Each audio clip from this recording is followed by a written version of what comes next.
Assalamualaikum warahmatullahi wabarakatuh. Salam sejahtera untuk kita semua dan semoga kita selalu dalam lindungan Allah Subhanahu wa taala. Perkenalkan, nama saya Rifka Fitria STMT. Saya sekarang adalah dosen tetap di Prodi atau program studi D4 Transportasi Laut Politeknik Maritim AMI Makassar. Saat ini saya sedang proses untuk melaksanakan sertifikasi dosen periode pertama tahun 2025. Untuk memenuhi persyaratan tersebut, memenuhi persyaratan pernyataan diri, maka hari ini dalam kesempatan ini saya akan menjelaskan mata kuliah yang saya ampu. Salah satunya adalah mata kuliah dasar-dasar transportasi laut. Mata kuliah dasar-dasar transportasi laut ini dibebankan 4 SKS, 2 SKS untuk teori dan 2 SKS lagi untuk praktikum. Untuk mata kuliah ini dilaksanakan pada semester ganjil. Kemudian mata kuliah ini bertujuan untuk mengedukasi atau memberikan pengetahuan terhadap taruna-taruni tentang pengetahuan dasar mengenai transportasi, baik itu transportasi secara umum maupun transportasi secara khusus, yaitu lebih kepada transportasi laut. Kemudian mata kuliah ini juga memberikan pengetahuan tentang yang pertama adalah moda transportasi, yaitu diharapkan taruna-taruni ini bisa mengerti tentang pengertian moda transportasi, karakteristik moda transportasi, bisa memahami tentang apa itu sarana transportasi dan juga prasarana transportasi. Kemudian diharapkan juga taruna-taruni bisa menjelaskan bagaimana proses dari perencanaan transportasi. Dan terakhir, diharapkan taruna-taruni juga bisa mendiskusikan permasalahan-permasalahan dari transportasi laut, terutama tentang masalah keselamatan dalam transportasi laut. Selanjutnya itu saya akan menjelaskan tentang capaian pembelajaran dari mata kuliah transportasi laut. Di sini ada 4 CPL-nya. CPL pertama yaitu menunjukkan sikap bertanggung jawab atas pekerjaan di bidang keahliannya secara mandiri. Kemudian di CPL kedua itu mampu menunjukkan kinerja mandiri, bermutu, dan terukur. Kemudian di CPL ketiga mampu mengidentifikasi masalah yang muncul dalam proses logistik dan menemukan solusi yang cepat dan efektif. Lalu di CPL terakhir itu menguasai pengetahuan tentang regulasi maritim. Oke, kemudian dalam proses pembelajarannya diharapkan juga taruna-taruni itu mencapai sejumlah capaian pembelajaran atau CPMK. Di sini ada 3 CPMK. Yang pertama, taruna-taruni itu mampu mendefinisikan transportasi, memahami fungsi dan peranan transportasi serta ruang lingkupnya seperti apa. Kemudian CPMK kedua, taruna-taruni ini mampu memahami moda dan infrastruktur transportasi dan bagaimana perkembangannya. Kemudian CPMK ketiga, taruna-taruni mampu memberikan solusi-solusi sederhana mengenai permasalahan-permasalahan transportasi laut. Adapun materi pembelajaran secara lengkap dari pertemuan 1 sampai 15 adalah sebagai berikut. Untuk pertemuan 1 sampai 2 adalah materi tentang pengantar transportasi, di mana materi pengantar transportasi ini diharapkan taruna-taruni bisa menjelaskan definisi dari transportasi, bagaimana fase perkembangan transportasi, peran dan fungsi transportasi, serta ruang lingkup dari transportasi. Kemudian kita lanjut ke pertemuan 3 sampai 4, itu akan dibahas moda dan jaringan transportasi. Di sini diharapkan taruna-taruni menjelaskan mengenai moda transportasi itu apa, kemudian bagaimana karakteristiknya, dan juga taruna-taruni mampu menganalisis jaringan transportasi. Pertemuan 5 sampai 6 itu prasarana atau infrastruktur transportasi. Di sini diharapkan taruna-taruni mampu memahami dan menjelaskan apa yang dimaksud dengan prasarana atau infrastruktur dari transportasi, subkomponen dan prasarana, dan juga bagaimana perkembangan infrastruktur atau prasarana transportasi di Indonesia. Pertemuan ketujuh, pertemuan ini khusus untuk membahas tentang pelayaran rakyat atau PELRA. Di sini diharapkan taruna-taruni mampu menjelaskan bagaimana infrastruktur laut pedesaan, pelayaran rakyat dan bagaimana perkembangannya, serta bagaimana pelayaran rakyat ini bisa mendorong konektivitas bersama dengan tol laut. Di pertemuan 8 dilaksanakan ujian tengah semester atau UTS, dan lanjut di pertemuan 9 sampai 10 mata kuliahnya adalah perencanaan transportasi. Di sini taruna-taruni diharapkan memahami konsep dasar dari bagaimana merencanakan transportasi dan bagaimana proses-proses dalam merencanakan transportasi. Pertemuan 11 sampai dengan pertemuan 13 atau 3 kali pertemuan dikhususkan untuk jaringan sistem transportasi laut. Diharapkan taruna-taruni mampu menjelaskan hierarki dari jaringan transportasi, kemudian pengembangan jaringan prasarana untuk mewujudkan transportasi multimoda yang handal. Pertemuan 14 sampai dengan 15 khusus untuk membahas tentang keselamatan pelayaran. Diharapkan taruna-taruni bisa menjelaskan definisi dari keselamatan pelayaran, mengetahui penyebab-penyebab dari kecelakaan dalam pelayaran, serta mampu memahami regulasi atau aturan dari keselamatan pelayaran. Baik, itu tadi materi yang saya ajarkan dari pertemuan 1 sampai dengan pertemuan 15. Selain teori, saya juga memberikan praktikum, di mana praktikumnya ini berupa pemberian studi kasus, atau kita bebaskan kepada taruna-taruni untuk mencari studi kasus atau permasalahan-permasalahan tentang keselamatan pelayaran. Biasanya diambil tentang kecelakaan-kecelakaan dalam pelayaran atau dalam proses berlayarnya kapal.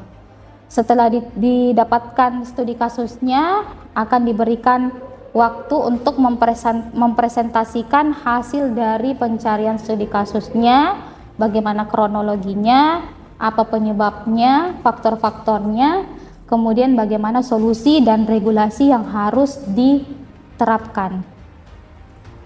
Baik, itu tadi perkenalan diri saya.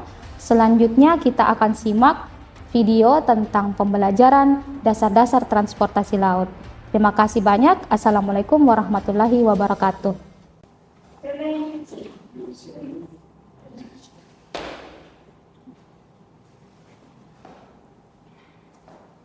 Duduk siap, gerak.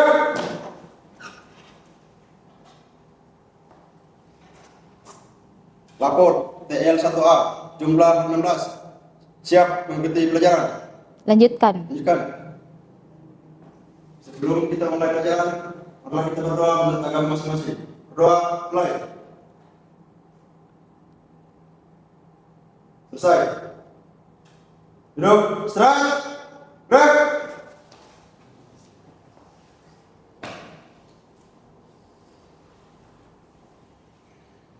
Ya. Baik adik-adik, Assalamualaikum warahmatullahi wabarakatuh. Selamat siang. Jadi adik-adik, untuk hari ini kita akan belajar tentang pengantar transportasi. Ya, berdasarkan RPS atau rencana pembelajaran semester yang telah Ibu berikan sebelumnya, untuk pertemuan 1 sampai pertemuan 2 kita akan belajar tentang pengantar transportasi. Ya, baik. Untuk pengantar transportasi ini sebenarnya ada cukup banyak poin yang akan Ibu jelaskan, ada 6 poin. Nah, khusus untuk hari ini karena 2 kali pertemuan, Ibu akan jelaskan dari poin 1 sampai poin ketiga ya. Jadi untuk poin ke-1 tentu kita harus tahu dulu apa tujuan materi dari pengantar transportasi hari ini. Kemudian kita akan pelajari juga pendahuluan atau definisi tentang pengertian dari transportasi itu sendiri secara general atau secara umum.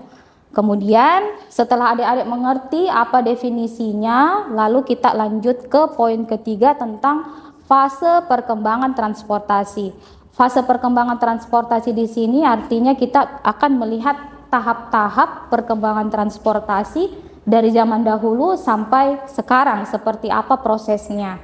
Oke, baik. Sekarang kita mulai ke slide pertama ya, yaitu tujuan materi. Jadi di sini saya harapkan adik-adik ini bisa mengerti tujuan atau paham akan tujuan dari pembelajaran pengantar transportasi ini. Jadi keluarannya nanti saya harap tujuan ini bisa adik-adik capai ya. Yang pertama, menerangkan tahapan proses perkembangan teknologi transportasi dan pentingnya transportasi dalam kehidupan masyarakat. Jadi di sini yang nomor 1 ini adik-adik harus bisa menjelaskan tentang tahapan atau fase perkembangan dari transportasi nanti, atau poin ketiga nanti kalian sudah harus bisa menjelaskan sendiri atau pakai kata-kata sendiri juga tidak apa-apa, yang penting difahami. Yang kedua, memberikan pengertian tentang peranan transportasi dari berbagai aspek kehidupan masyarakat. Ini nanti juga ada poin tentang peran transportasi. Jadi peran transportasi itu bisa kita lihat dari berbagai bidangnya atau dari berbagai aspek. Bisa dari bidang aspek lingkungan, aspek hukum, aspek ekonomi dan lain-lain. Nanti kita akan bahas lebih detailnya di peran transportasi. Kemudian yang ketiga, bisa menguraikan karakteristik moda transportasi, jaringan transportasi, khususnya jaringan sarana dan prasarana transportasi laut. Khusus nomor 3 ini nanti kita akan pelajari di materi pertemuan ketiga ya, khusus untuk moda transportasi. Jadi untuk mencapai tujuan nomor 3 ini adik-adik harus tahu dulu apa itu pengertian dari moda transportasi. Kalau sudah mengerti moda transportasi itu apa, kalian harus bisa menjelaskan karakteristik dari masing-masing moda transportasi ya. Kira-kira seperti itu nanti tujuan yang akan kita capai setelah materi ini selesai. Selanjutnya definisi dari transportasi ya. Jadi kita ini mendefinisikannya secara umum dulu ya, secara general. Jadi bukan cerita transportasi laut saja, tapi transportasi secara general, baik itu laut, darat, dan udara. Nah, sebelum kita lihat bersama-sama apa definisi atau pengertian dari transportasi, saya ingin mengetahui dulu apa pikiran atau apa yang ada di benak adik-adik ketika mendengar kata transportasi ya. Mungkin ada yang bisa memberikan gambaran sedikit atau memberikan kalimat kah atau kata kah yang terlintas di kepala tak begitu mendengar kata transportasi. Silakan, siapa yang bisa? Oke, kita mulai dulu dari Nesa. Menurut Nesa, transportasi itu apa? Transportasi yaitu perpindahan orang atau barang dari suatu tempat ke tempat yang lain dengan menggunakan alat atau sarana tertentu seperti mobil atau kapal. Ya, cukup detail ya. Jadi di sini Nesa mengatakan bahwa transportasi itu perpindahan orang atau barang dari satu tempat ke tempat lain dengan menggunakan kendaraan, baik itu mobil, motor, dan lain-lain ya, berbagai macam kendaraan. Oke, kalau menurut Dava? Transportasi adalah fungsi logistik yang bertanggung jawab atas perpindahan produk secara fisik. Oke, berbicara transportasi yang ada di pikirannya Dava itu adalah tentang logistik ya. Logistik yang dipindahkan dari satu tempat ke tempat lain. Oke. Nah, itu tadi pendapat dari teman-teman adik-adik mengenai transportasi. Saya cukup bangga ya karena yang terlintas di benak kalian itu bukan cuma satu kata, tapi sudah bisa merangkai satu paragraf ya. Oke. Nah, kalau begitu kita akan cocokkan apakah tadi definisi yang ada di pikiran kalian sama tidak dengan definisi dari referensi Ibu ya. Oke, sekarang kita lihat definisinya bersama-sama. Jadi di sini transportasi secara umum atau secara general itu dapat kita artikan sebagai usaha pemindahan atau penggerakan orang atau barang. Orang atau barang ini adalah muatannya. Jadi muatan itu bisa berbentuk barang, bisa berbentuk juga manusia atau orang, ya. Di mana pergerakan barang atau orang ini dari suatu lokasi yang kita sebut lokasi asal ke lokasi lain yang disebut dengan lokasi tujuan. Jadi yang dikatakan Nesa itu sudah benar ya, perpindahan orang atau barang dari satu lokasi ke lokasi lain, atau bisa kita katakan lokasi asal ke lokasi tujuan. Nah, kemudian di sini dikatakan juga untuk keperluan tertentu dengan mempergunakan alat tertentu pula. Nah, baik, saya rasa untuk definisi ini cukup mudah untuk dipahami ya. Oke, maka Ibu akan lanjut ke poin selanjutnya yaitu unsur-unsur. Nah, di sini unsur-unsur dari transportasi itu ada 5. Ya, yang pertama ada muatan yang diangkut. Nah, ini jelas harus ada muatan. Bagaimana bisa kita melakukan perpindahan kalau tidak ada yang mau dipindahkan? Dalam hal ini muatannya yaitu orang atau barang yang mau dipindahkan. Jadi itu nomor 1, harus ada objek yang mau dipindahkan ya. Yang kedua, harus tersedia kendaraan sebagai alat angkutnya. Berarti kalau kendaraan di sini harus ada bisa kita katakan harus ada sarananya ya.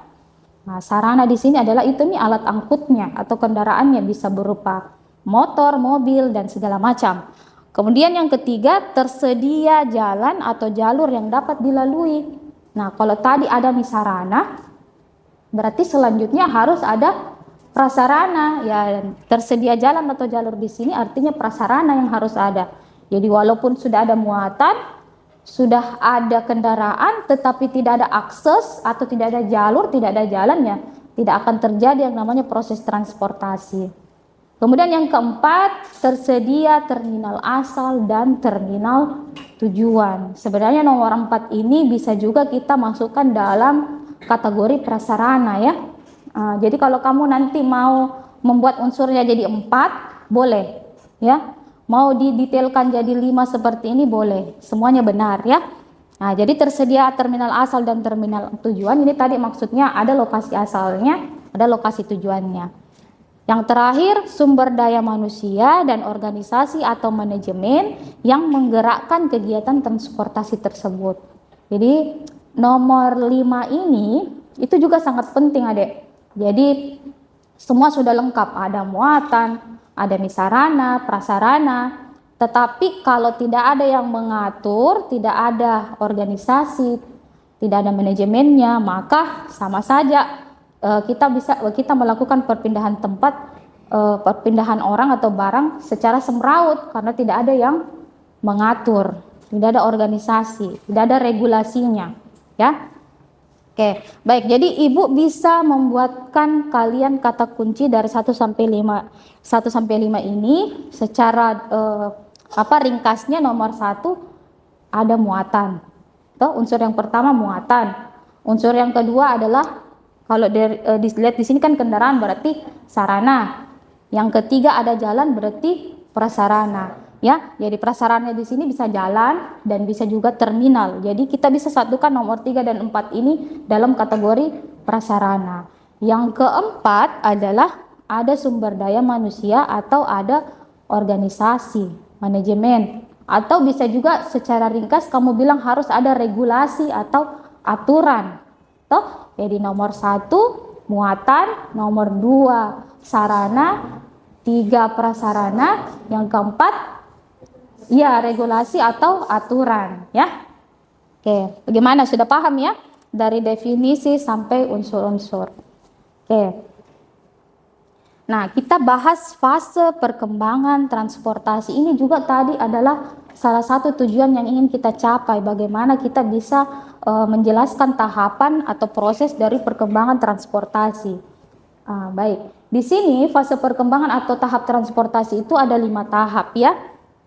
Yang pertama tahap imobilitas, yang kedua tahap perbaikan sarana transportasi dan pertumbuhan perdagangan, yang ketiga tahap menuju stabilitas dan tingkat hidup yang lebih tinggi, yang keempat tahap motorisasi, dan yang terakhir tahap peningkatan teknologi motorisasi. Dia ada 5 tahap ya. Nah, sekarang dari 5 tahap ini kita harus tahu maksud dari masing-masing tahap.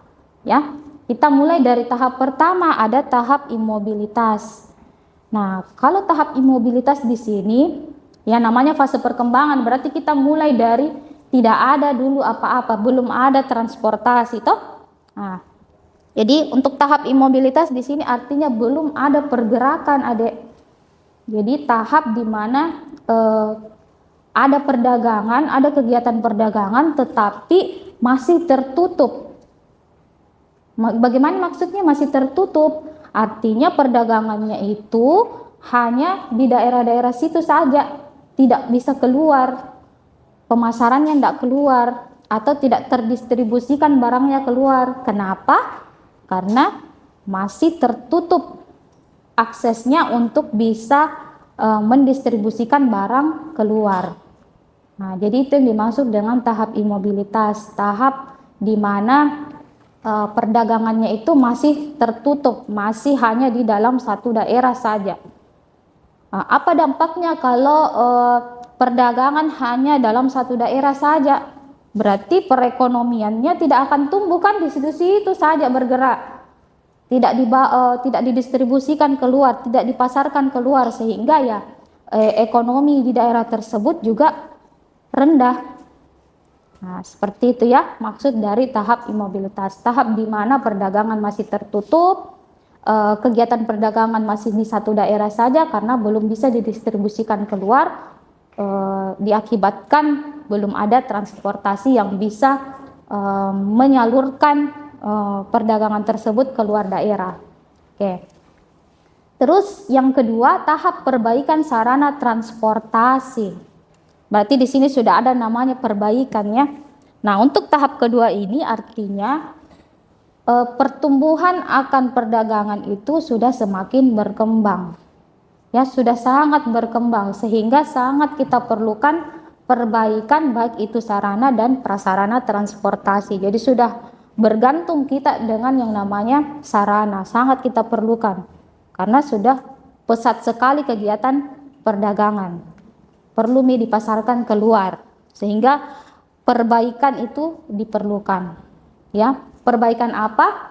Perbaikan dari segi diadakannya sarana dan juga diadakannya prasarana.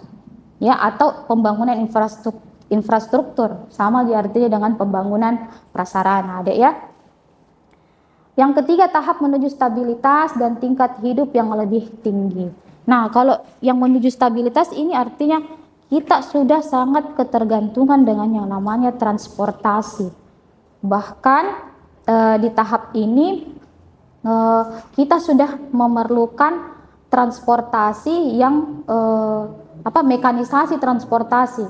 Dari yang awalnya mungkin hanya transportasi sederhana seperti misalnya hanya pakai sepeda, dia bawa barangnya pakai gerobak atau pakai tenaga hewan. Nah, di tahap menuju stabilitas ini diharapkan sudah ada mekanisasi. Artinya sudah berpindah dari yang dulunya melakukan pergerakan memakai tenaga manusia, sudah dialihkan menjadi tenaga mesin. Betul. Nah, ini tahap menuju stabilitas. Nah, kemudian tahap motorisasi. Nah, tahap motorisasi di sini ya sudah menggunakan mesin, tahap di mana segala sesuatunya berpindah tempat sudah menggunakan kendaraan yang menggunakan tenaga mesin. Oke. Terakhir, tahap peningkatan teknologi motorisasi. Nah, sudah ada kata peningkatan teknologi. Jadi di fase ini kita sudah berada di mana transportasi itu sudah harus dikembangkan teknologinya. Misalnya apa? Sekarang sudah ada teknologi penerbangan yang lebih canggih. Kemudian sudah ada teknologi kapal-kapal cepat. Itu salah satu contoh peningkatan teknologi dalam transportasi atau motorisasi. Untuk fase perkembangan sudah selesai. Selanjutnya nanti untuk poin 4 sampai 6 dari peranan, fungsi dan ruang lingkup dari transportasi akan Ibu lanjutkan di pekan depan, ya. Tapi sebelum Ibu tutup, mungkin ada yang mau bertanya tentang materi dari poin 1 sampai poin ketiga ini. Saya, Bu. Oke, silakan Rifki. Izin bertanya, Bu. Iya. Mengapa terjadi perbedaan harga antara Indonesia wilayah barat dan wilayah timur? Oke, pertanyaannya bagus ya. Ini kita bicara sedikit tentang masalah ekonomi ya, tentang masalah harga. Nah, di sini pasti adik-adik sudah mengetahui kalau wilayah barat dan wilayah timur itu ada kesenjangan harga ya. Ketika kita berada di wilayah timur, harga barang-barang itu lebih tinggi dibandingkan wilayah barat. Ini semua pengaruhnya memang terhadap transportasi. Kenapa di sana lebih mahal? Karena untuk mendistribusikan muatan sampai ke wilayah timur itu transportasinya itu memerlukan biaya yang cukup besar. Iya. Ya. Jarak yang jauh berarti bahan bakar yang kita butuhkan juga jadi semakin banyak. Iya. Jadi di situ. Jadi untuk operasionalnya saja bisa sampai barang ke sana, BBM yang dikeluarkan oleh kapal, misalnya dibawa oleh kapal, itu sudah besar. Nah, semakin jauh jarak berarti semakin besar pengeluaran bahan bakar minyaknya. Nah, itu yang pertama. Yang kedua di wilayah timur itu adalah aksesnya itu kan banyak daerah-daerah terpencil. Ya, sehingga kalau kapal-kapal besar itu tidak bisa langsung sampai ke pelabuhan terpencilnya.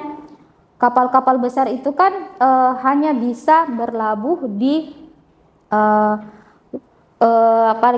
di pelabuhan yang kolamnya itu sesuai dengan syarat kapalnya.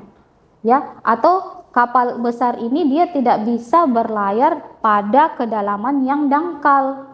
Ya. Nah, kapal-kapal besar tidak bisa jalan lewat sungai ataupun danau. Sehingga ini proses ini terjadi lama baru sampai di tempat tujuannya.